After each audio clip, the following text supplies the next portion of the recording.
Welcome back to my channel.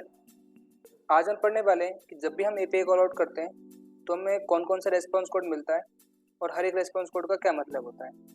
Last video में मैंने आपको बताया था कि कैसे हम पोस्टमैन के अंदर एपीआई कॉल आउट करते हैं। मैंने एक ट्रेल हेड की एक एपीआई को लेके भी आपको मैंने एक एग्जांपल बताया था कि कैसे हम उसको गेट पे कॉल करते हैं, कैसे हम उसको पोस्ट में कॉल करते हैं, कैसे बॉडी के अंदर अपन पैरामीटर पास कर सकते हैं। वो एक छोटा सा बेसिक एग्जाम्पल था और तब हमने वो एपीआई कॉल आउट की थी तब हमें कुछ रेस्पॉन्स कोड मिले थे।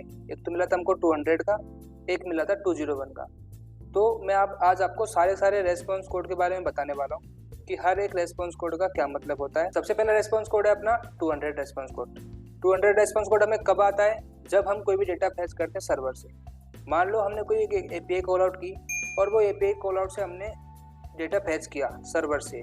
किस मेथड के थ्रू? गेट मेथड के थ्रू।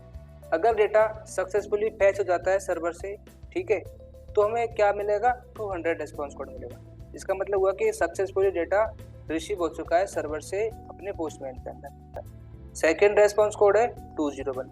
मतलब हमने कोई एक एपीआई कॉल आउट किया है और उस एपीआई कॉल आउट के थ्रू हमने बॉडी में कुछ पैरामीटर डाले, ठीक है, और हम क्या करना चाहते हैं कि वो पैरामीटर से डेटा क्रिएट करना चाहते हैं, राइट। जैसे कि हमने लास्ट एग्जाम्पल किया था, उसमें मंकी का एक एग्जाम्पल मैंने क्रिएट करके आपको बताया था। अगर हमने पोस्ट में कोई एपीआई चलाई है डेटा क्रिएट करने के लिए और वो डेटा सक्सेसफुली क्रिएट हो चुका है, तब हमें क्या मिलेगा? 201 रेस्पॉन्स कोड मिलेगा, राइट। वो भी किसका होगा? सक्सेसफुल का, ठीक है। एक होता है 204 रेस्पॉन्स कोड। मतलब कि हमने कोई एपीआई कॉल आउट किया है, ठीक है, और वो सक्सेसफुली हो चुकी है, ठीक है, बट हमको रेस्पॉन्स में कुछ नहीं मिला है, नो कंटेंट फाउंड, ठीक है, मतलब हमें रेस्पॉन्स में कुछ भी नहीं मिला है। जैसे कि हम कल डिलीट एपीआई कॉल आउट करते हैं। अब डिलीट मान लो हमने कोई रिकॉर्ड किया तो उसमें कोई हमें रेस्पॉन्स में कुछ भी डेटा नहीं मिलेगा, वो सक्सेसफुली तो हो जाएगी, ठीक है।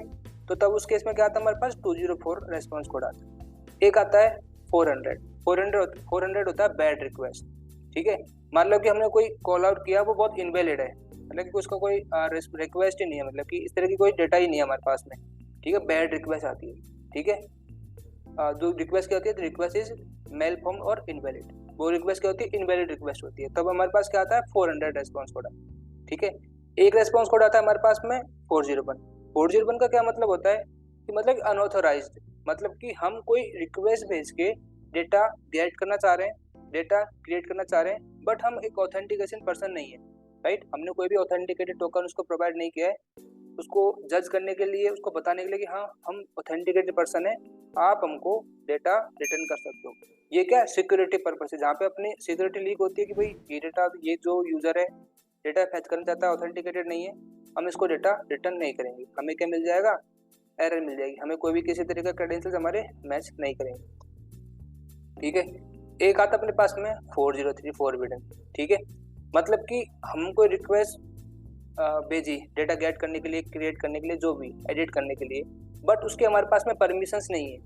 क्लाइंट ने हमको उसकी परमिशन नहीं दे रखी, बट हम जानबूझ के वो रिक्वेस्ट भेज रहे हैं, वो ऑपरेशन परफॉर्म करना चाह रहे हैं, तो हमें क्या मिलेगा?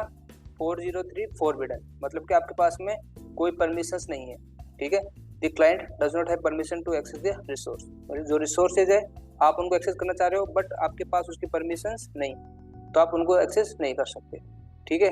एक आती है अपने 404 नॉट फाउंड, ठीक है। जो रिक्वेस्ट आपने किए रिसोर्सेज के लिए, वो रिसोर्सेज वहाँ पर अवेलेबल ही नहीं। मान लो हम किसी एक रिकॉर्ड आईडी डाल के उस रिकॉर्ड की डिटेल फेच करना चाहते हैं और वो रिकॉर्ड वहाँ पर अवेलेबल है ही नहीं, मतलब वो रिकॉर्ड वहाँ पर मिसिंग है, तो रिसोर्सेज हम वहाँ पर अपने पास अवेलेबल नहीं होगा, तो हमें वो चीज़ वहाँ पे क्या मिलेगी? कुछ भी नहीं मिलेगा ना, इस वजह से। एक आता अपने पास में 405 मेथड नॉट अलाउड।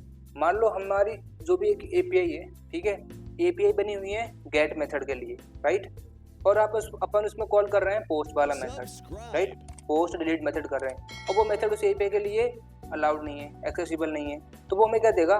405 एरर देगा, 405 मेथड नॉट अलाउड। मतलब कि जो भी हम मेथड अलाउ करना चाह रहे हैं, जो भी हम मेथड कॉल करना चाह रहे हैं, जैसे कि हमने 400 किया है, सॉरी 400 नहीं, गेट किया है, पोस्ट किया है, ठीक है, तो वो अगर अलाउ गेट है तो आप गेट के लिए डेटा दे देगा। अगर आपने पोस्ट में कॉल कर रहे हो तो अपने को 405 मेथड मिलेगा, ठीक है, वो अलाउ नहीं होगा, ठीक है। अब अगली एरर है जो मोस्ट ऑफ द टाइम आती है, 500 इंटरनल सर्वर एरर।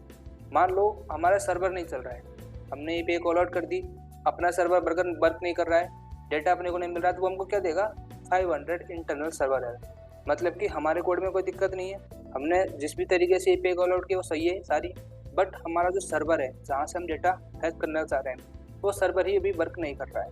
ठीक है, तो हमें क्या मिलेगी, 500 एरर मिलेगी। ठीक है, एक आती है 503 सर्विस अनअवेलेबल। ठीक है, जो सर्विस है, ठीक है, जो सर्वर की सर्विसेज है वो भी टेम्परेरी अभी अनअवेलेबल है। ठीक है, अभी अवेलेबल नहीं है, जिससे आप जो आप ऑपरेशन करना चाह रहे हो वो अभी सक्सेसफुली होगा नहीं। जैसे कि अभी अवेलेबल नहीं है, जैसे कि कई बार नहीं होता कि अपन सर्वर पे मल्टीपल बहुत ज़्यादा क्लाउड्स आ जाते हैं। ठीक है, बहुत सारे लोग एक साथ यूज़ करते हैं तो वो हैंग होने लग जाता है, रिक्वेस्ट नहीं आती है अपने पास में। ठीक है, तो इस तरीके जो वो हैवी लोड आ जाता है, ओवरलोड आ जाता है, उस टाइप पे क्या हो जाता है 503 सर्वर आ जाता है। कई बार अपन बैंक का ऐप यूज़ करते हैं तो उसमें बताता है अंडर मेंटेनेंस है। ठीक है, ओवरलोड आ गया, वो मेंटेनेंस उसको कुछ अपडेशन कर रहे हैं। ठीक है, तो उस केस में क्या आता है अपने पास 503 सर्वर अनअवेलेबल एरर। तो ये वो मोस्ट ऑफ दी एरर है जो अपन को कॉमनली फेस होती है जब हम एपीआई कॉल आउट करते हैं। तो इस वीडियो में सिर्फ इतना ही गाइस। अगर आपको किसी भी तरह का कोई डाउट है तो कमेंट सेक्शन में पूछ सकते हो।